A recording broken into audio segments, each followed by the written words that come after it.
Every fountain pen story starts somewhere, and mine began right here in my very first Hobonichi Cousin with Tomoe River paper. And I didn't know it then, but this paper would shape my entire writing journey. And year after year, it's been my constant companion.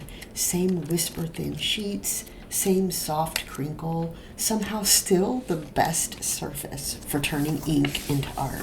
What I want to do today is show you some differences in ink and how that ink behaves on some of the older original Tomoe River paper, followed by a swatch in my Hobonichi Techo 2025 Cousin, and then my upcoming Hobonichi for 2026.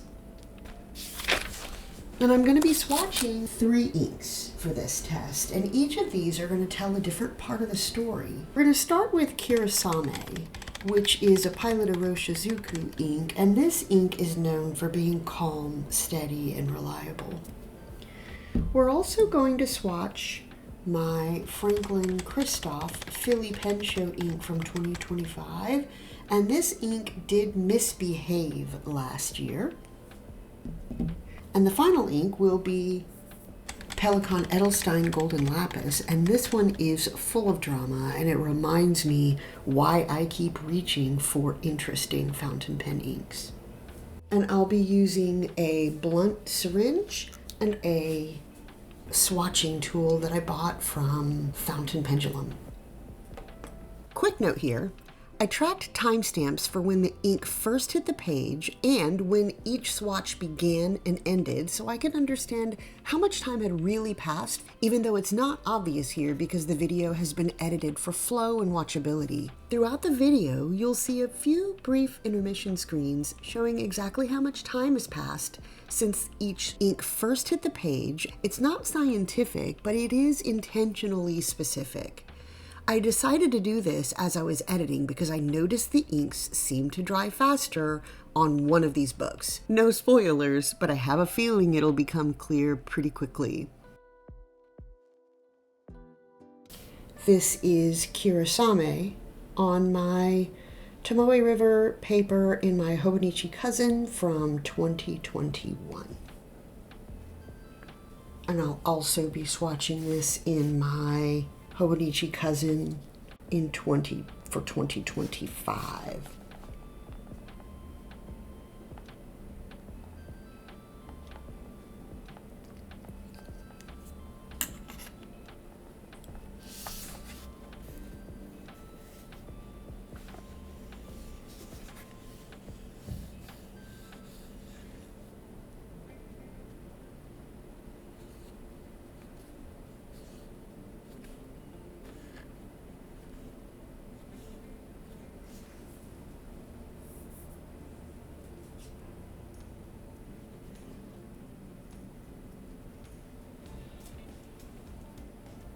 And we'll do the final swatch of this ink in my 2026 TBD Hobonichi Cousin.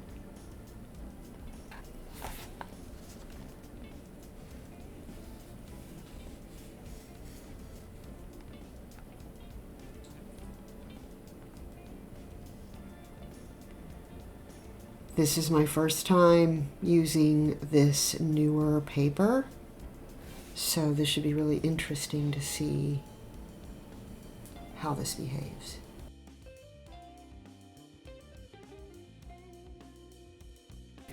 Okay, let's see how these are drying.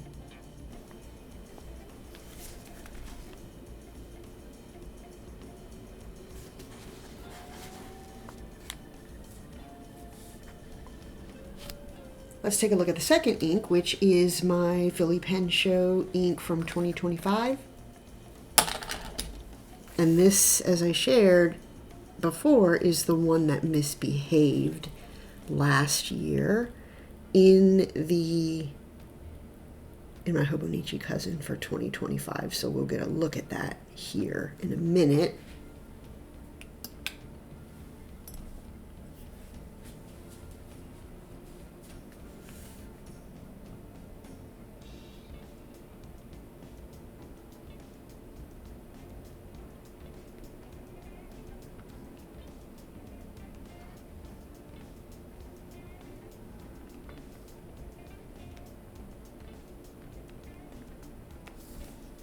Interesting. So this is my 2021, and you will notice that the first ink is still drying. Some parts of it in here that are still drying, but on my 2025, my Kiri-Same is already dry.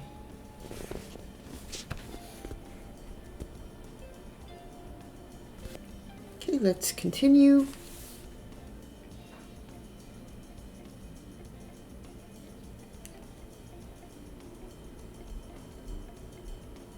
Oh, interesting. You can see where I dropped the drops that it is already kind of absorbed into the paper right there.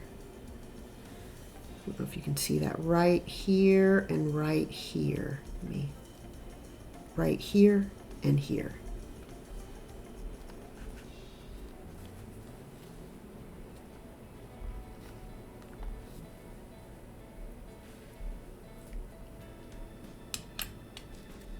And finally, my 2026 TBD.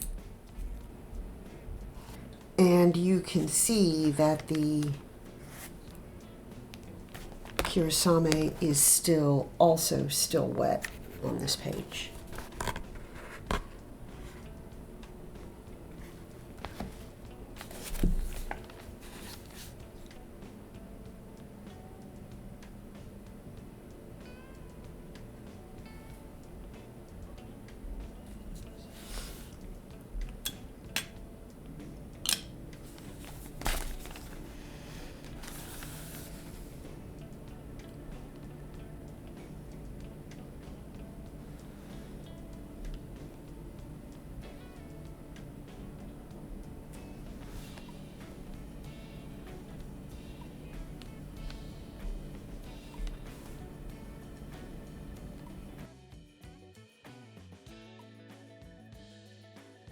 Okay, let's look at all three of these together as they are still drying. You can see here that my 2025 is already dry on both of these inks, whereas in 2026 and 2021, both of these inks are still wet.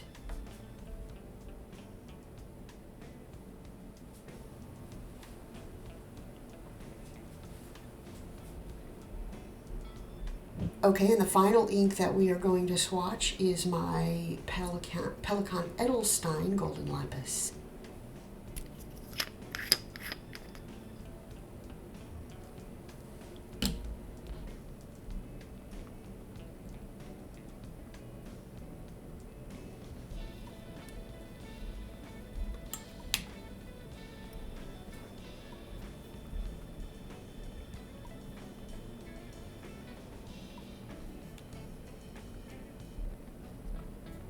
And that is such a pretty blue. Such a pretty blue.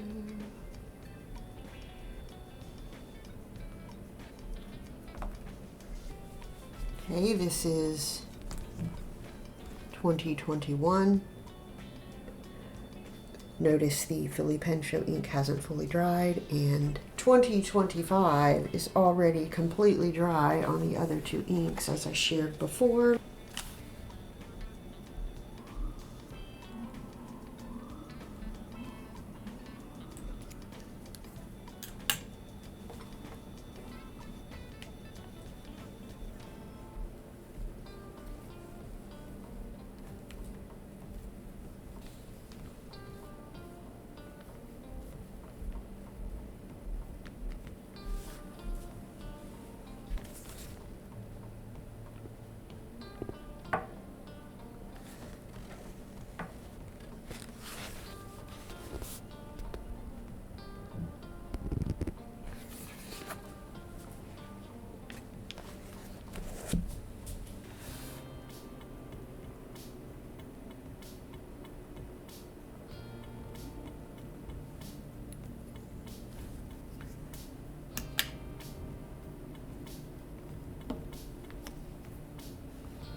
So there's definitely a story to be told here. You can see the 2021 is still drying.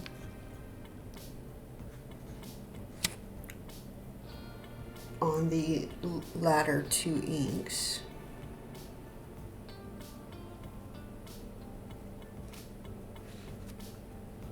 The 2025 is fully dry.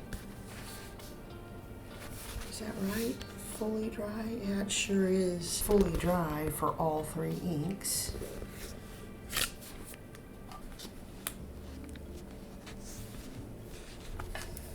And 2026 is still somewhat wet for the final two inks.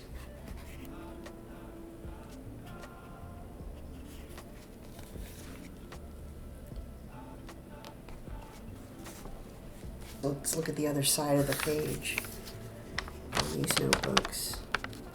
In 2021, we did see some ink bleed through for these two, the second and third ink, but not really very much for the first ink.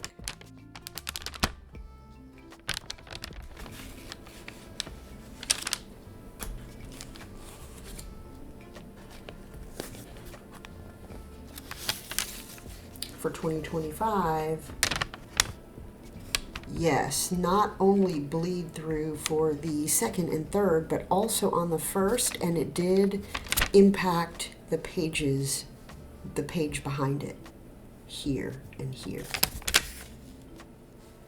And all three of these inks are completely dry. Yeah, all three have bled through. Okay, 2026. 2026.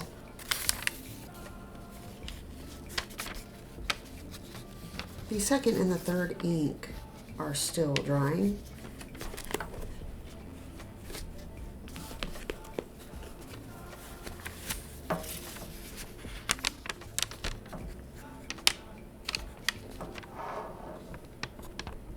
And the first and third ink did not bleed through, but the second one did. So it would seem to me that this ink might just be problematic in general. Can't really blame it only on the paper because it wants to bleed through. It wants to bleed through. Okay, so I have some thoughts. First, I'm pretty hopeful. This paper can't be held responsible for inks that just want to misbehave, like the Philly Pen Show ink, but on the 2021 and 2026 paper, the bleed through at least appears to be somewhat contained. Second, was I always going to buy another cousin? Yes. It's part of my work brain now, and the layout and structure of the book, they both help my productivity. So I was honestly prepared to white knuckle it if I had to, but it looks like that's going to be less of an issue.